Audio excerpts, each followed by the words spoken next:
I had always trusted my sister, Lucy.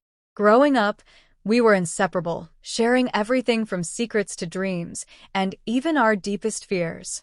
She was the dependable one, the one who always had her life together. I admired how she managed to keep everything in balance: her career, her marriage, her friends. And her husband, Dan, was no different. I couldn't have asked for a better brother-in-law.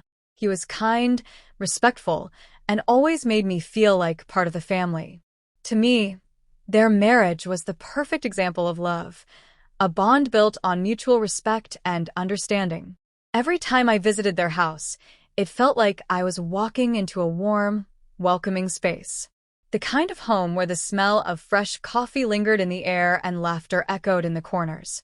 Dan would always greet me with a smile, and Lucy would pull me into a hug as if no time had passed since we last saw each other. There was a rhythm to our gatherings: the casual chats over dinner, the long walks we took when the weather was nice, and the endless discussions about our childhood memories. It was the kind of environment where you felt safe, where nothing could break the peace. Still, as I spent more time around them, I couldn't shake the feeling that something was off. It was subtle at first. Little moments where Dan seemed distracted, like he was somewhere else mentally, even when he was physically present. His responses during conversations weren't quite as engaging as they used to be, and Lucy, too, seemed slightly more withdrawn than usual. At first, I brushed it off. After all, no relationship is perfect. Maybe they were just going through a phase, dealing with the usual ups and downs that come with married life. But then I started noticing other things. Small inconsistencies. Times when Dan would avoid making eye contact, or when he'd suddenly leave the room when the conversation got too personal. I noticed how Lucy seemed more tired lately, as if something was weighing on her that she wasn't sharing with me. I wanted to believe that everything was fine, that these were just normal changes in a long-term relationship, but deep down, I couldn't ignore the nagging feeling that something was wrong. But what was it? I couldn't figure it out. One evening, I visited them for dinner, as usual. Everything seemed perfect. The table was set, the food smelled delicious, and we were all laughing, just like old times.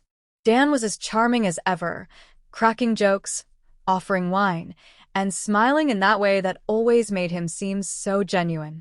Lucy, on the other hand, had a tiredness in her eyes that I couldn't ignore.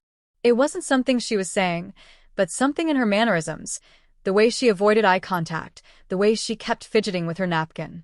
I tried to push the feeling away, focusing instead on the conversation, trying to convince myself that my concerns were just paranoia. But that night, something felt different. It wasn't overt, but there was an undercurrent of tension that I couldn't shake. After dinner, we sat in the living room, chatting about random things. Dan excused himself to take a call, which wasn't unusual. He often took business calls, but something about the way he stepped outside caught my attention. I could hear his voice, but the words were muffled. The conversation sounded off. I couldn't make out much, but there was a sense of urgency in his tone, something that felt out of place. Lucy and I continued talking, but I couldn't focus. My mind kept drifting back to that phone call. Why did it seem so urgent? What was Dan hiding? The more I thought about it, the more my gut twisted in a way I couldn't explain. I didn't want to jump to conclusions. I didn't want to be the paranoid sister who saw problems where there were none. But the nagging feeling wouldn't go away. That night, as I lay in bed at my own apartment, I replayed everything in my mind. The little signs I'd ignored, the strange tension between them, the way Dan had acted tonight. Was I just imagining things, or was something really off in their relationship? I couldn't sleep, my thoughts swirling around in a haze of uncertainty and doubt. But I knew one thing for sure. I had to find out the truth. I had to know if my suspicions were just my imagination, or if there was something I was missing. The next few days were filled with the same unease. I kept waiting for something, a sign, a moment, something that would explain everything. I couldn't shake the feeling that I was on the edge of something big, something that would change everything I thought I knew about my sister, her marriage, and the trust one had in both of them. But I never imagined that the truth would come crashing down the way it did.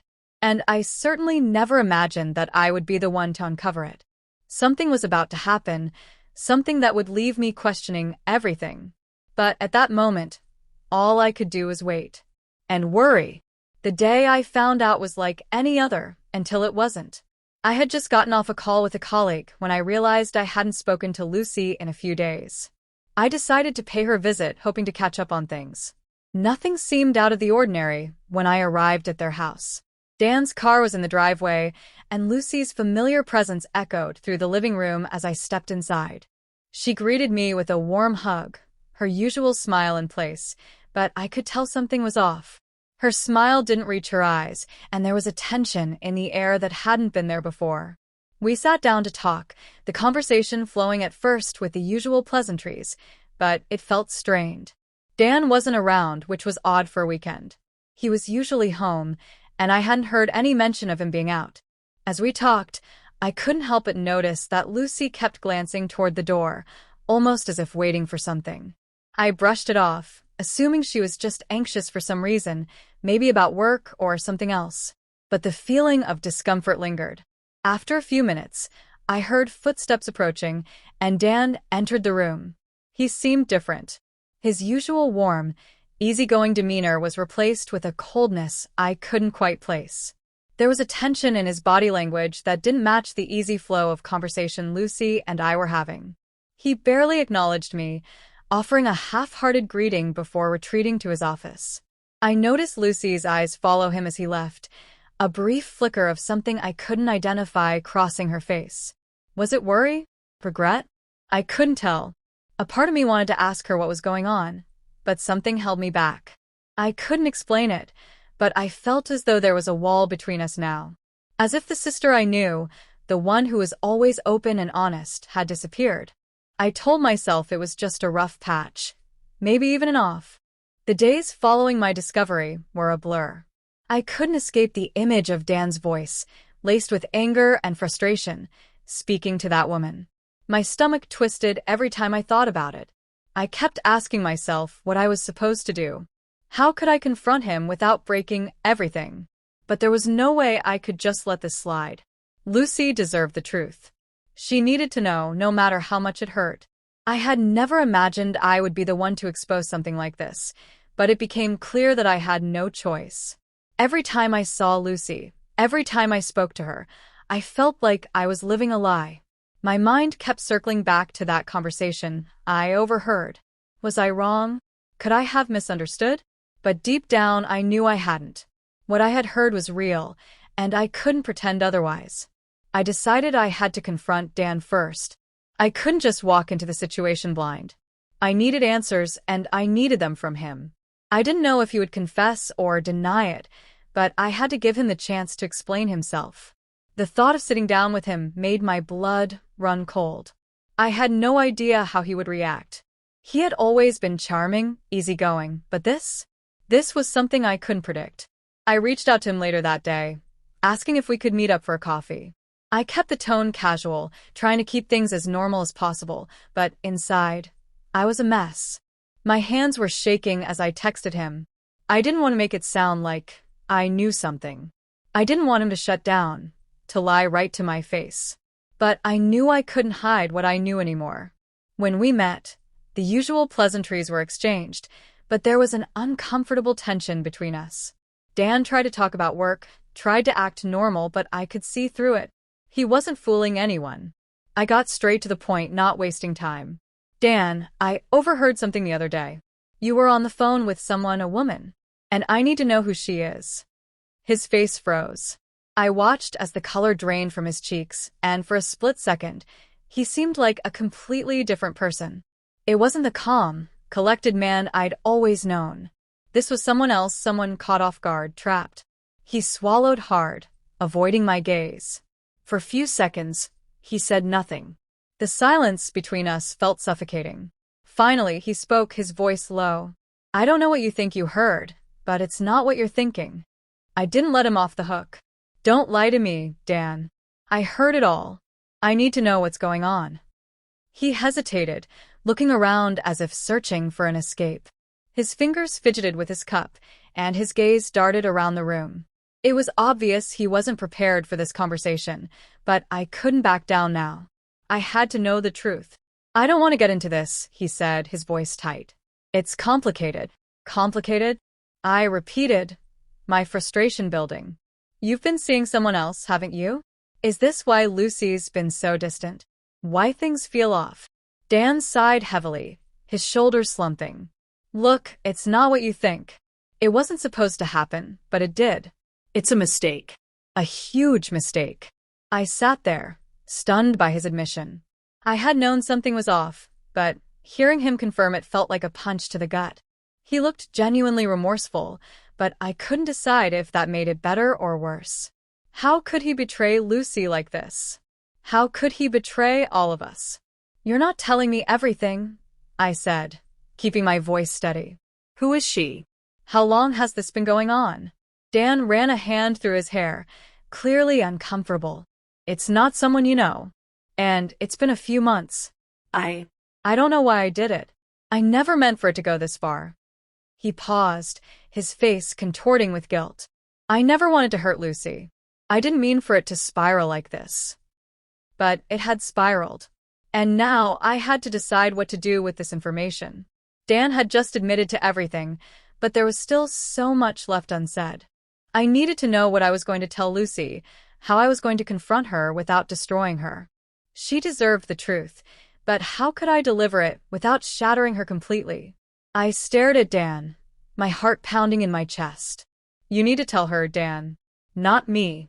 You need to face what you've done. He shook his head. I can't. I don't know how. I don't think she'll ever forgive me. Maybe she won't, I said, the words slipping out before I could stop them. But you owe her the truth. Dan stared at me, his eyes filled with regret, but there was nothing more to be said. The damage had been done. There was no one doing it now. As I left the meeting, I couldn't shake the weight of what had just happened. I had the answers I needed, but they didn't come with any sense of relief. I felt sick to my stomach. I had to figure out how to break the news to Lucy, and I didn't know if I was strong enough for what was coming. But one thing was clear. I couldn't let this go. I couldn't pretend I hadn't heard the truth, no matter how painful it was. Lucy deserved better. The hardest part came when I had to face Lucy. I had spent days wrestling with myself, going over every possible scenario, every way I could deliver the truth without destroying her. But there was no easy way to say it. The weight of knowing, of holding this information, was suffocating.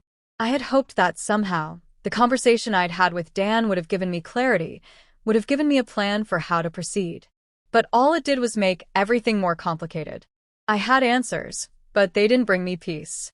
They only brought more questions, more guilt, and a deeper sense of responsibility.